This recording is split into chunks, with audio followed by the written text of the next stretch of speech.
Hello, Mr. Hammond's class. We will continue on. Don't have that much more to go.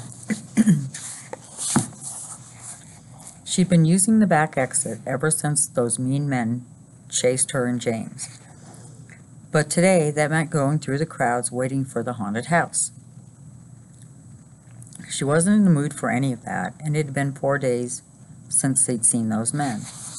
She doubted they were even still looking for her, especially since she posted to Book Scavenger that she didn't have the book, which, ironically, Emily realized was now true. So, what did it even matter anyways? She craved a familiar face and decided to brave her regular route and stop by Hollister's before she pushed through her school's main entrance door. Emily studied the idling vehicles in the front.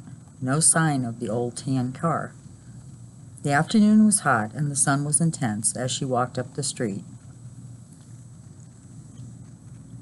Emily shielded her eyes, but still the glaring rays managed to bend their way around her hand, dulling her sight.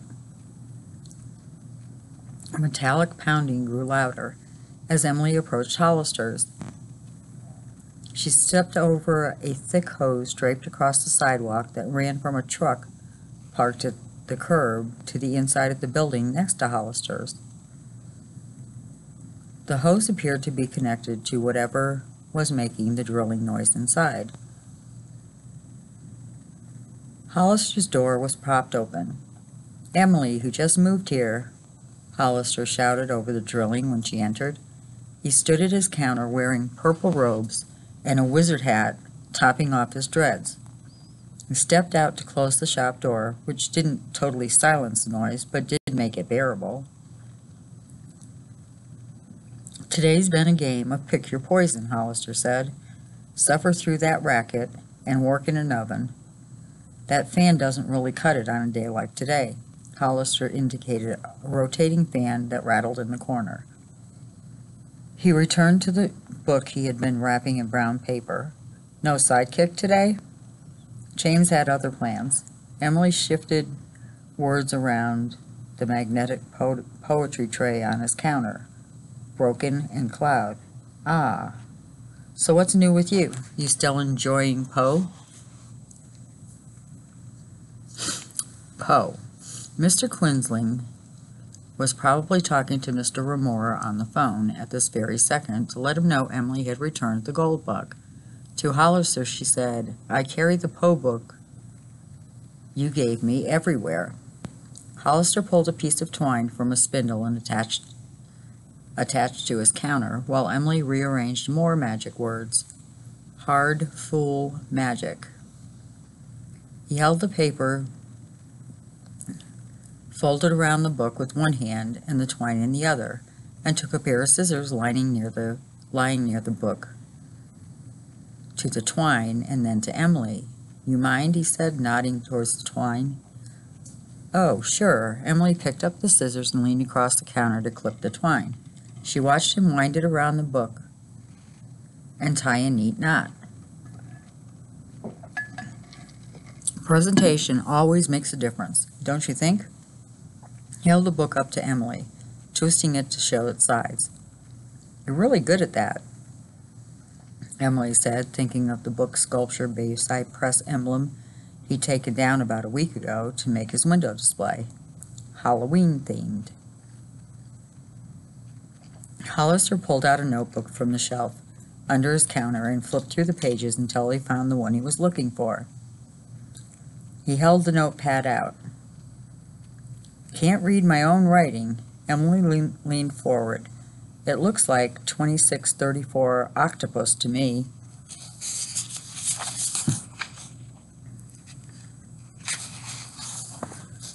"Probably Octavia Street."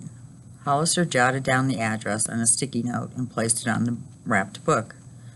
"Is that for Mr. Remora?" The question came with the memory of Hollister offering to deliver him a book the last time they were both in the bookstore. As soon as she asked the question, Emily realized she already had the answer. Mr. Remora had complained to Hollister about living on Fillmore Street near the Fillmore, which stuck in Emily's brain thanks to her brother. She even almost remembered his address. It was something repetitive, like all sevens, like 1717 or 7171 or 7711. Hollister studied her for a moment, his one tired eyelid drooping down as it always did. "How do you know Mr. Remora?" Emily reminded him of that day. "You told us he's a rare book specialist and Mr. Griswold is one of his clients." "I remember now. Indeed, I did. And no, this isn't for him." An idea occurred to Emily. It wasn't a well thought out idea, and it probably wasn't a good idea, but Emily asked anyways. "Do you need help delivering your books?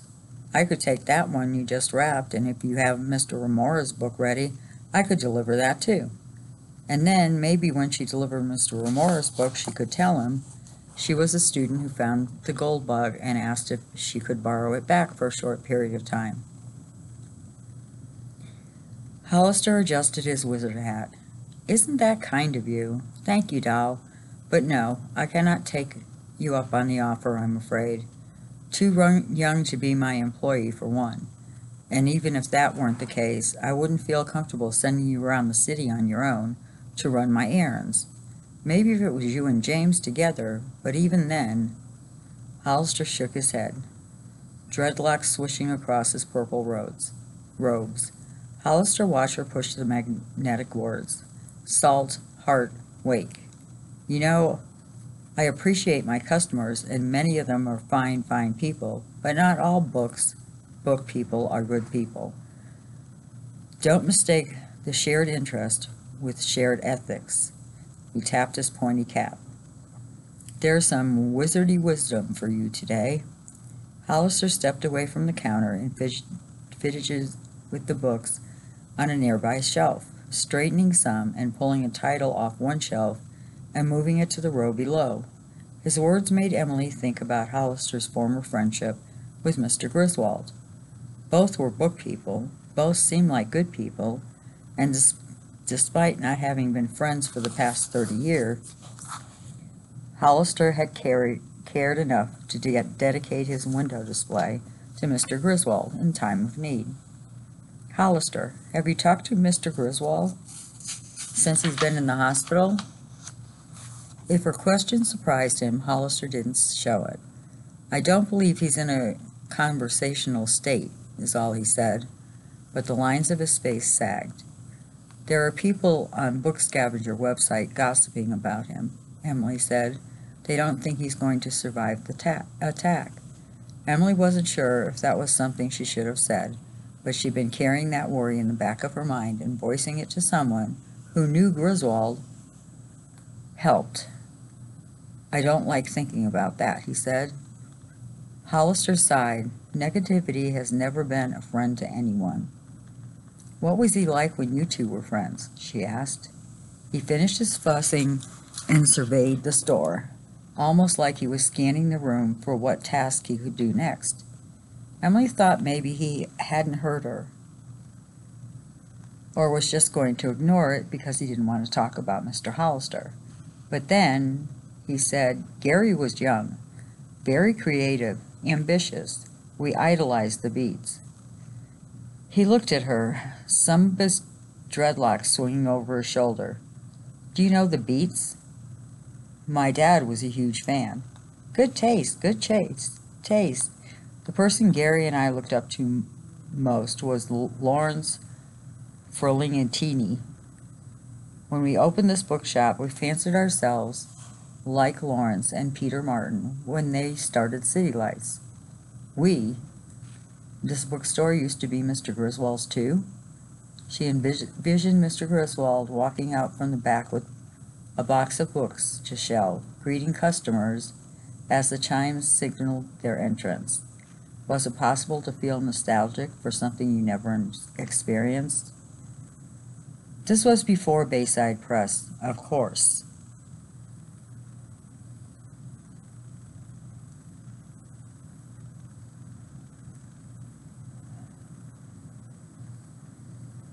Our partnership eventually severed. Ours less amicably, I'm afraid. Why? Similar interests, different priorities. That may not make sense. How two people can be passionate about the same thing and still find room for disagreement, but it happens. No, that actually makes a lot of sense, Emily said, thinking of her fight with James. Gary always had a grand plan, a way to make things bigger. My vision was to keep the bookstore small, a community place. Gary wanted to spread his energy and enthusiasm for the arts to as many people as he possibly could. Back then, I thought his generous spirit had turned greedy, and we had a falling out. Over time, I realized that even though money and success came to him eventually, it was never his motive. Money changes your circumstances, but it can't change your core. A spiteful person becomes a spiteful person with money. A kind person with money. James and I had a fight. Emily concentrated on lining the magnets into a row rather than see how Hollister reacted to her confession. That's bound to happen, even with the best of friends. I don't think. The drilling next door reverberated dully through the shared wall. Emily took a deep breath. I don't know how to be a good friend. Hollister blew a raspberry. Nonsense. There's no how about it. Just be. Just do. That's all a good friend is. That's what Gary did for me. He reached out for years, but I didn't appreciate it at first. And James might not either. But if your intentions are good and the friendship was true to begin with, he'll come around. The mechanical pounding stopped suddenly, making the silence feel stark. The magnetic words scraped on the tray as Emily pushed them, absorbing what Hollister had to say. Bird, whisper, shadow. Chapter 33. Emily left Hollister's. The drilling started up again and her feet fell in rhythm. Sweat trickled down her neck as she made her way up the shop-lined street and turned onto a residential one. She was looking up at a cat perched in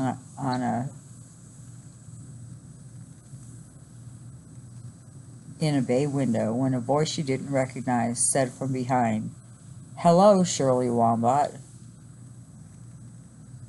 Emily whirled around to see the two men from the BART station.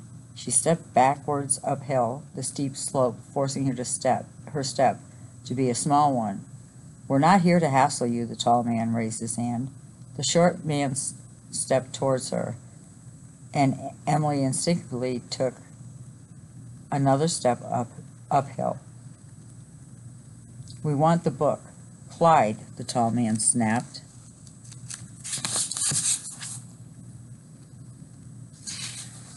The fake smile disappeared. Beads of sweat dotted his upper lip, like he was the nervous one. Emily clenched fists around her backpack straps. All the buildings on this street had garages on the ground level and the houses stacked on top. Long flights of stairs led to front doors. Someone would have to be right in the window looking down to notice her. The roar of a vacuum cleaner drifted down, threading through the fading drilling. "We don't want to hurt you," the tall man said. "Don't want to," wasn't as reassuring as "aren't going to."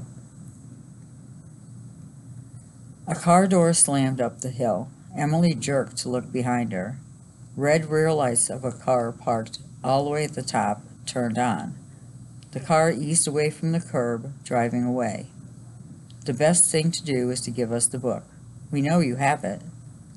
The short guy, Clyde the other one called him, stepped towards her again, but his friend swung his arm in front of him. "Just wait." "What?" Her voice cracked when she tried to speak. She started again. "What book are you talking about?" "That one from the BART station," the tall guy said. "Let's not play games anymore, okay? That was clever what you did, posting the book like you hid it in outer sunset We spent a good deal of time at that park, and we know it's not there. Clyde flipped his hands in the air. This is a waste of time. Let's just grab our bag and go. No, Barry snapped. No. We don't need to steal anything. To Emily, he said, give the book back to us and we'll be on our way. You'll never see us again. Emily had to think of something to do, and fast. These men could grab her without even taking a step. That was how close they were. And that Clyde looked like a dog who wanted to fight.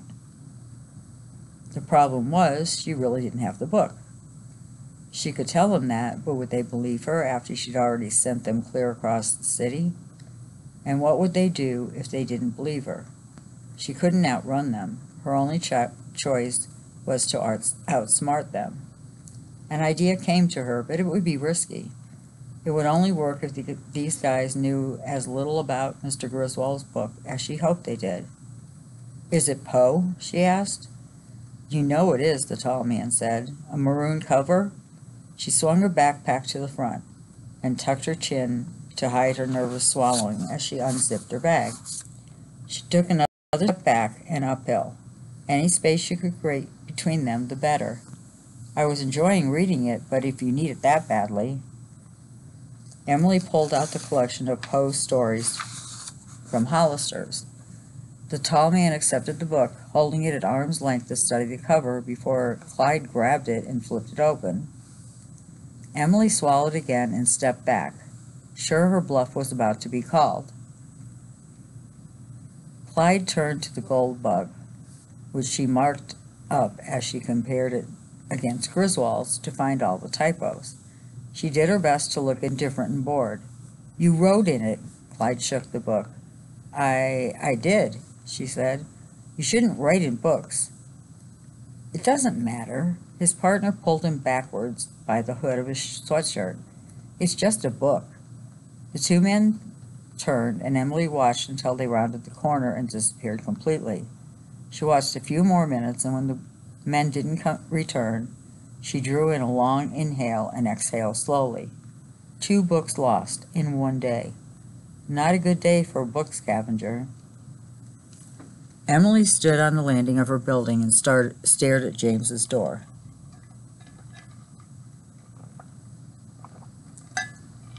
It had been 3 weeks since a strange boy made her laugh and then solve her cipher when she wasn't looking. Then poof. A best friend where she'd never had one before. Easier than solving the Encyclopedia Brown level clue in Book Scavenger. She wanted to tell James about the 2 men and losing the gold bug, and Mr. Griswold's past as a co-owner with Hollister, and that she discovered Babbage's secret identity. She missed James Hollister's words. Just be, just do. Wash over her mind like a wave on sand. If Hollister were there, she imagined he would tell her to try knocking and see what happened. But she couldn't risk the possibility of Miss Lee opening the door again instead of James, or asking to see James and having her reject him. She opened her own door instead and trudged up the stairs. She swung her backpack onto her bed, planning to do homework and to try and get her mind off losing what felt like everything important in the span of a few days. When she unzipped her overfull backpack, the Maltese Falcon tumbled out. After meeting with Babbage, Mr. Quinsley went downhill. She completely spaced on the fact that while she may have lost the gold bug, she still had the Maltese Falcon and its clue. Maybe she hadn't lost out on everything, after all. If she could crack that clue, maybe she could still move forward with Mr. Griswold's game. The gold bug or no gold bug, James or no James. Bob the Seagull had gotten a little too demanding about his bread, so on Friday, Emily went back to spending her lunch in the library. Being surrounded by books was comforting, even if she sat at a table by herself. James was there too, at a nearby table, with the twins, Kevin and Devin. Emily tried not to be obvious about it, but she glanced over at James every so often. Again she thought of Hollister and their conversation the day before. What she thought Hollister meant was that she shouldn't be afraid to take a wrong step with a friendship.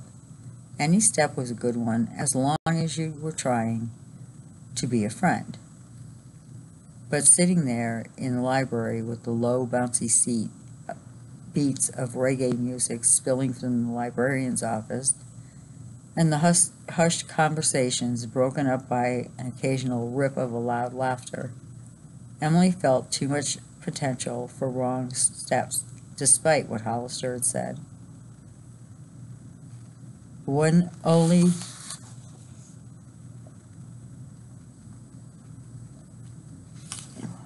time, when Emily glanced James's way, she caught him looking at her. He whipped his head back so fast to the card game that the brothers were arguing over.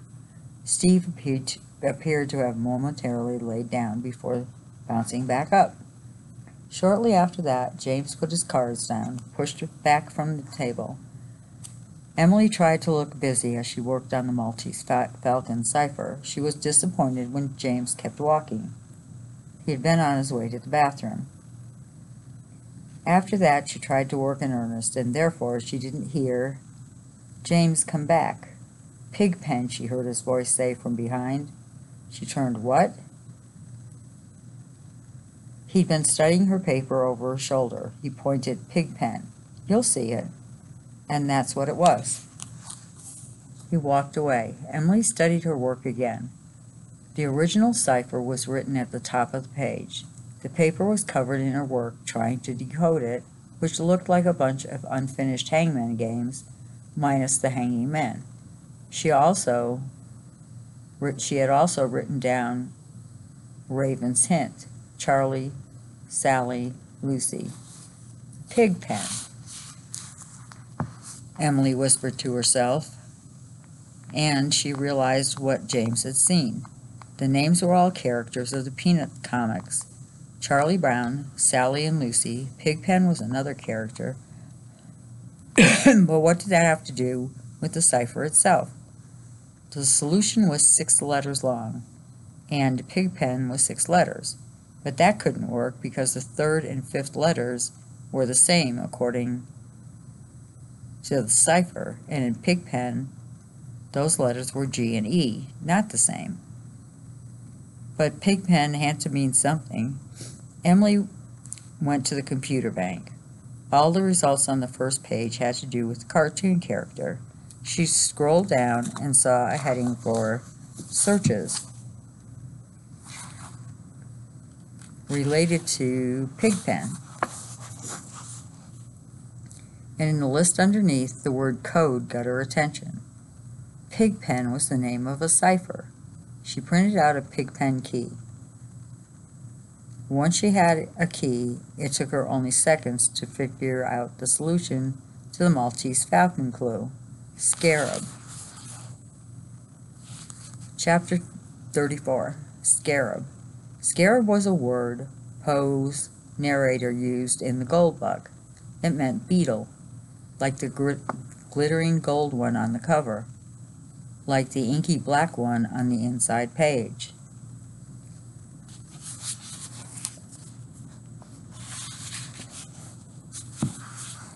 Emily pressed her forehead into her hands, her brows anchored to the Statue of Liberty. This was it. She'd reached the end of Mr. Griswold's game.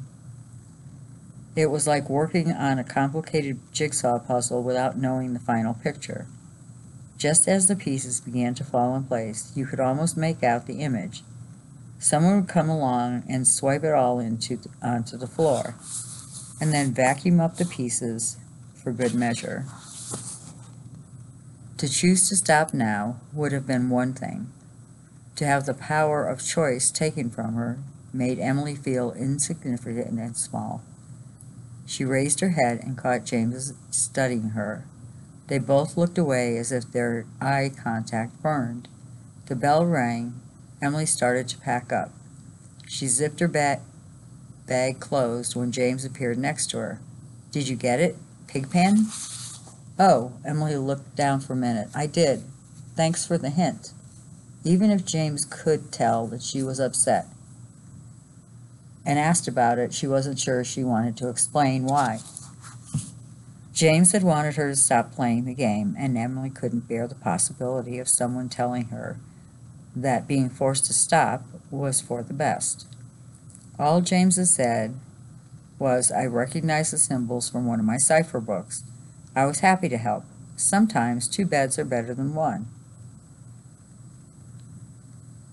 In a knee-jerk reply, Emily added, "No offense to Cyclops." They exchanged small smiles before James walked away. That afternoon in social studies, Mr. Quinsley asked for any final attempts to break James's cipher. His long strip of letters was the only submission for the work. Emily held her breath, waiting to see if someone raised their hand. The room remained silent. Mr. Quinsley said, "Mr. Lee, your cipher has survived the work. Congratulations on winning your first homework pass." Emily couldn't resist peeking behind herself to look at Maddie, who scowled at her binder and scratched a doodle in the margins of paper. James punched his fist in the air, tilted his head back to shout to the ceiling, "Stevie survives!" The class tittered, and even Mr. Quinsley looked somewhat bemused. "Could you or Steve please illuminate for the class how your cipher works?" James stood in front of the class and held up a vertical strip of paper with letters on it. "I used a type of cipher called Scythe-tail. You take a vertical strip of paper like this and you wrap it around a cylinder-shaped object." He wrapped the strips around it, and then the letters lined up horizontally. "To decode my message, you have to wrap the paper around an object with the same diameter as the one the original message sender used in order for the letters to align correctly. This pencil is what I used."